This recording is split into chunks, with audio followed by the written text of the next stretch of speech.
Bismillah ar-Rahman ar-Rahim. Assalamu alaikum. Thank you for joining us on Velayat News. I'm Abroo Sabzwari, and now I'll look at the headlines for today.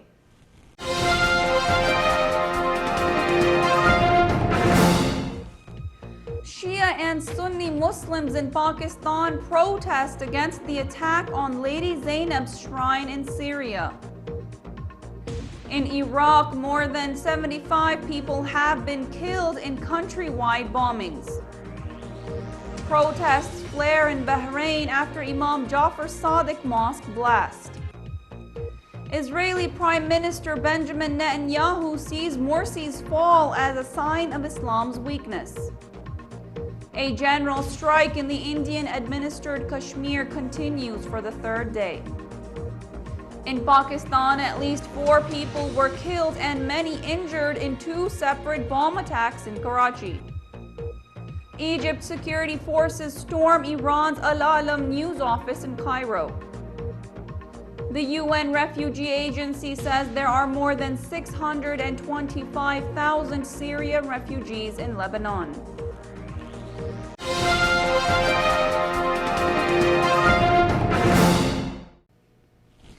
And now, the news in detail. The terrorist attack in Syria on the holy shrine of Syeda Zainab alayhi salam, the daughter of the first holy Imam Ali alayhi salam and granddaughter of the holy Prophet Muhammad sallallahu alayhi wasallam, has sparked protests worldwide. Sunni and Shias alike in Pakistan have staged protests across the country to condemn the attack. Majlis-e-Wahdat Muslimin, Tehreek-e-Islami, Shia Ulama Council, Imamiyya Students Organization, Jafriya Students Organization, Asghariya Students Organization, Sindh Shia Organization, Paigham-e-Karbala Foundation, Nasirane Imam Foundation, and other local organizations across the country took to the streets shouting slogans of condemnation.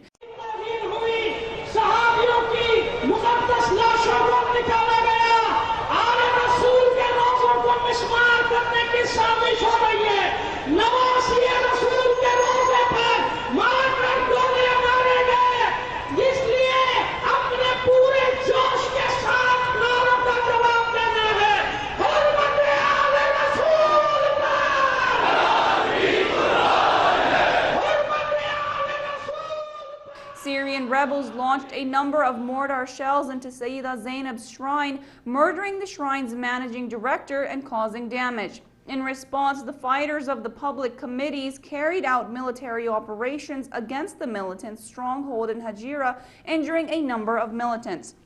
The region of Syeda Zainab's holy shrine in the Damascus countryside is exposed to daily mortar shelling and rocket-propelled grenades fired by armed groups. Protesters demanded the Islamic Ummah to issue fatwas against the Takfiri terrorists who are desecrating the holy shrines of Ahlul Bayt alayhi salam and their companions in Syria and other places. In Pakistan, thousands of men, women, and children marched from Numesh Chaurangi to Tibet Center under the guidance of Majlis-e-Wahdat Muslimin, Imamiyya Students Organization, and Markazi Tanzeem-e-Azza. Speaking to protesters, Allama Ijaz Bahishti, Maulana Munawwar Naqvi, Allama Sadiq Taqwi, and Allama Didar Jalbani of the MWM, Athar Imran of the ISO, and Allama Jafar Raza and Ali Hussain of the Tanzeem-e-Azza condemned the terrorist attack. MWM Senior Vice Chairman Maulana Muhammad Amin Shahidi said the attack on the shrine of Syeda Zainab was an attack on the Holy Prophet Muhammad ﷺ and could not possibly have been done by Muslims, but in fact the attack was carried out by Zionist agents who are creating sectarian divide all across the world. At least 75 people have been killed in a series of car bombings and shootings across Iraq. 12 car bombs and a roadside bomb struck different commercial areas in Baghdad's predominantly Shia districts on Saturday. At least 65 people died and about 200 others were wounded as blasts went off after iftar, the breaking of the daily Ramadan fast. In the deadliest attacks, 2 car bombs claimed the lives of 12 people in Karada, central Baghdad, while 2 car explosions and a roadside bomb hit Zafraniya, southwest of Baghdad. Earlier in the day, gunmen shot and killed Basim Mahmoud, a leader of the anti-Al-Qaeda group Sahwa, and two of his bodyguards near the city of Baquba. Meanwhile, a bomb blast in Madain, about 14 miles southeast of Baghdad, killed 5 people. In the northern city of Mosul, an explosion killed 1 woman and wounded 25 others. The AFP news agency said the death toll for the month of July alone is about 525, mostly from the Shia community. According to the United Nations, about 2,500 people have been killed in Iraq in just the past 3 months. Iraq has been experiencing a surge in deadly attacks since the beginning of the holy month of Ramadan. Iraqi officials say the acts of violence are being committed as part of a foreign-backed plot to foment sectarian strife in the country. In Bahrain, Al-Khalifa mercenaries attacked the mosque of the holy sixth Imam, Imam Jafar Sadiq alayhi salam, in Islamabad. The number of Al-Khalifa regime attacks on Shia mosques has risen sharply since the beginning of the Ramadan. A Islamabad news channel released pictures of the mosque in Islamabad and reported this mosque has once again come under attack after it was once destroyed in 2011 by the Al-Khalifa regime. Bahraini regime forces clashed with pro-democracy protesters early Friday, leaving several protesters wounded, including a policeman who was shot with a homemade gun.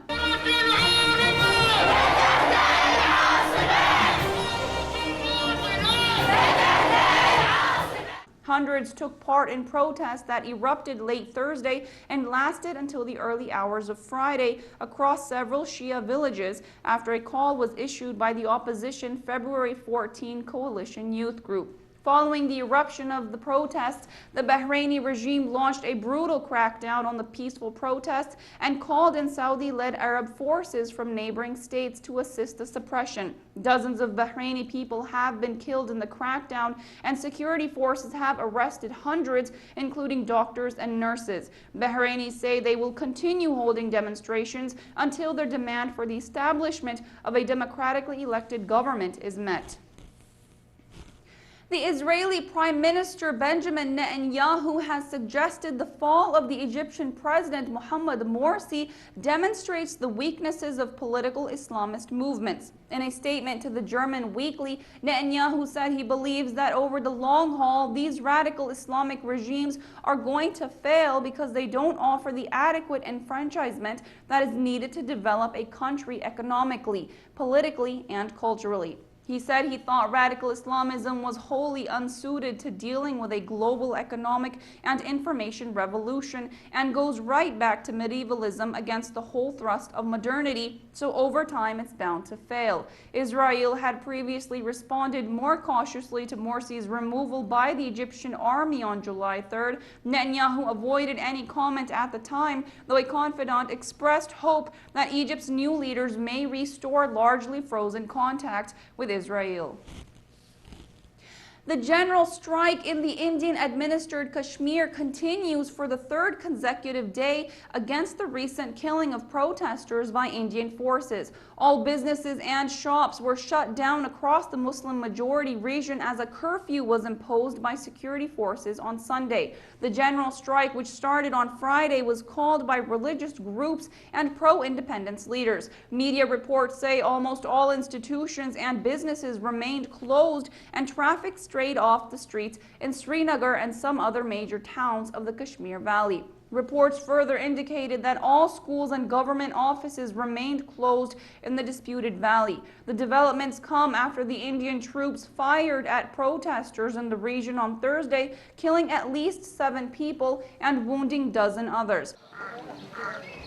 The Kashmiris were demonstrating against what they described the desecration of the Holy Quran by Indian forces. Separatist leaders say the Indian government should hold the security forces accountable for human rights violations in Kashmir. Authorities have deployed large police and paramilitary troops in most parts of the capital of Srinagar to prevent fresh street demonstrations. Government forces have responded by imposing curfew and restrictions on the movement of people. Kashmir lies at the heart of more than 60 years of hostility between India and Pakistan. Both neighbors claim the region in full, but have partial control over it. The neighbors agreed on a ceasefire in 2003 and launched a peace process the following year. Since then, there have been sporadic clashes, with both sides accusing the other of violating the ceasefire.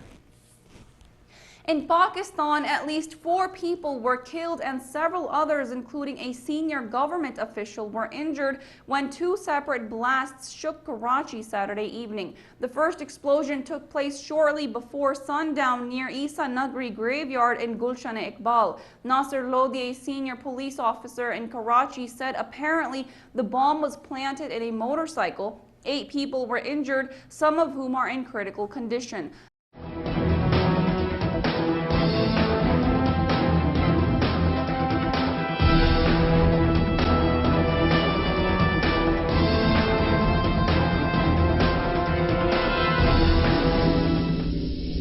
Governor of Sindh, Dr. Ishratul Ibad, later sought a report from the Inspector General of Sindh Police, who formed a team headed by the DIG Police East to investigate the incident. While police were busy collecting evidence from the scene, another explosion inside a flat in Patelpara left 3 people dead and 1 injured. Police said the blast occurred on the 3rd floor of a 3-story building, which was rented out only 4 days prior to the blast. SP Raja Umar Khattab of the CID's counter-terrorism unit said it seems the blast occurred when explosive material, also containing ball bearings, was mishandled by people in the flat.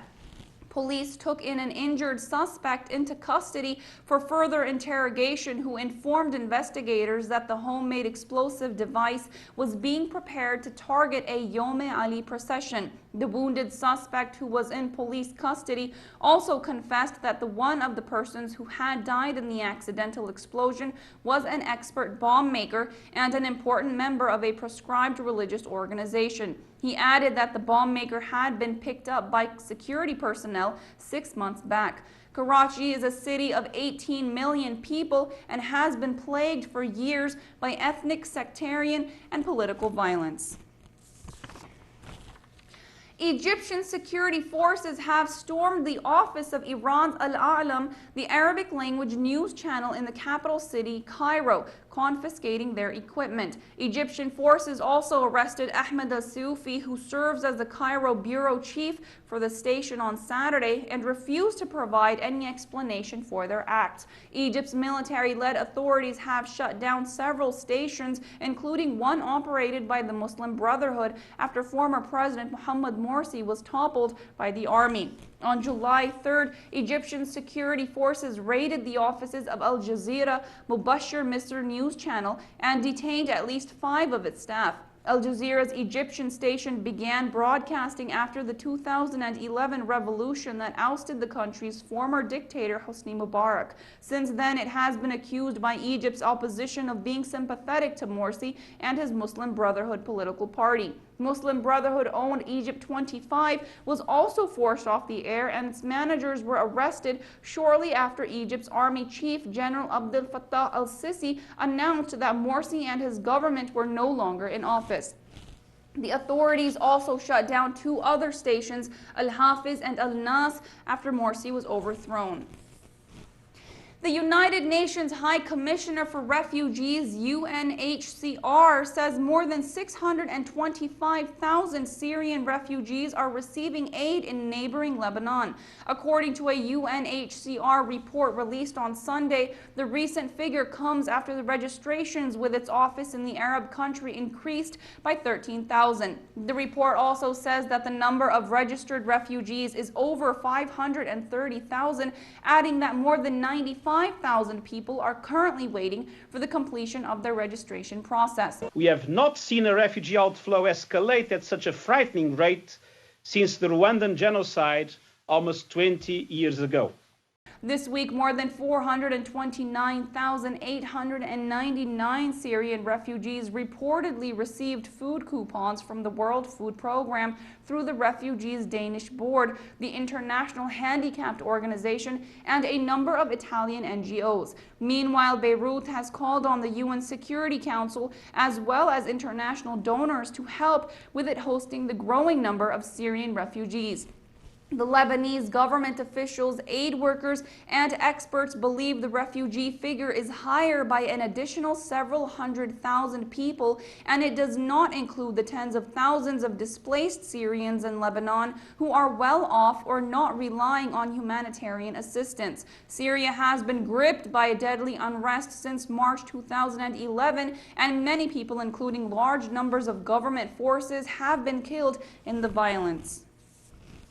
During this holy month of Ramadan, we request all of you to please remember the Muslim families and innocent children suffering all across the world in places such as Syria, Pakistan, Iraq, Afghanistan, Palestine, Turkey, Egypt, and wherever else the Muslim Ummah is facing turmoil. Please also remember to pray for and support the families of the Shuhada who are being brutally tortured and killed for being Shia.